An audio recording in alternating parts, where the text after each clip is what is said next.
y a nécessité d'un engagement individuel et collectif.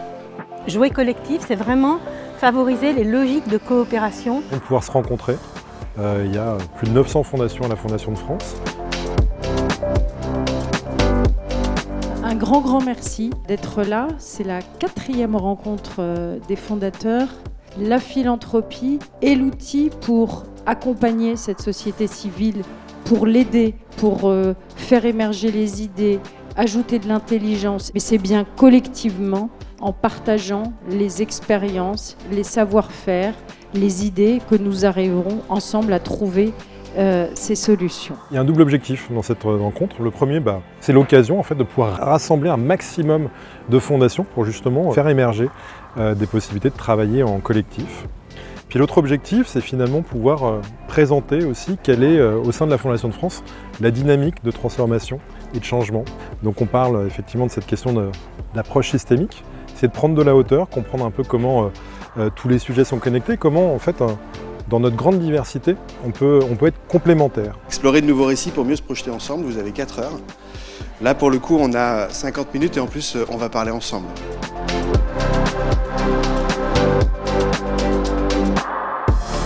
Il y a un monde qui se meurt, on le voit tous les jours, mais qu'il y a un monde qui naît, on a du mal à l'entendre. Mais ces entre-deux, ces métamorphoses, l'humanité en a déjà connu.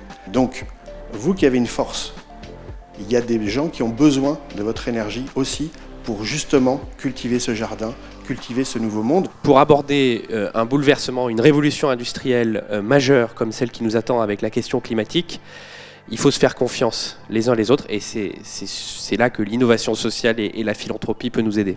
On va reparler bien sûr de l'innovation sociale, puisque c'est ce que nous avons tous à cœur, c'est ce l'on essaye de faire prospérer. On va reparler de la confiance. Il n'y a pas de faiblesse dans la bienveillance. Regarder l'autre avec un regard positif, a priori, ça change complètement le climat. La réponse, elle doit être évidemment systémique, mais pour moi, elle doit être aussi sur comment on accompagne un renforcement de la confiance démocratique. Et c'est un sujet sur lequel je pense j'aimerais faire un appel de s'occuper de la démocratie, y compris par la philanthropie. Moi, je pense que la philanthropie est un acteur systémique majeur dont la priorité doit être absolument le long terme.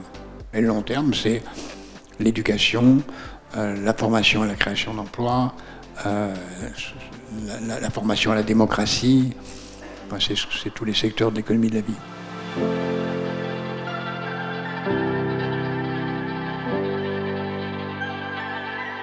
La journée, c'est un moment de respiration, un moment de réflexion et qui s'inscrit aussi dans toute la démarche qui a été initiée par la Fondation de France. Mener ensemble cette réflexion collective, je trouve que c'est très riche et puis ça préfigure aussi d'évolution dans nos modalités de fonctionnement. Je pense que l'intelligence collective, la co-construction comme on l'appelle dans l'économie sociale et solidaire est essentielle. Surtout si on veut passer un changement systémique. Donc j'accueille avec vraiment grand plaisir le travail collaboratif de toutes ces fondations autour de thématiques bien définies pour mettre en commun à la fois, pas simplement nos moyens financiers, nos intelligences, des programmes qui existent pour certains et qui réussissent très bien et qui mériteraient sans doute des aides supplémentaires, financières, intellectuelles, cognitives et technologiques pour avoir l'impact que méritent de telles causes.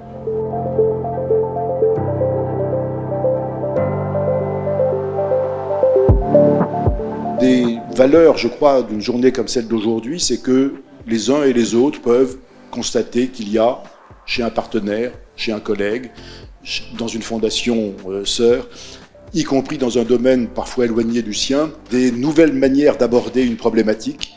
Et la capacité de la philanthropie à être à la fois dans l'expérimentation, dans l'innovation et en même temps dans la projection à long terme fait, je crois, l'unicité de l'action philanthropique.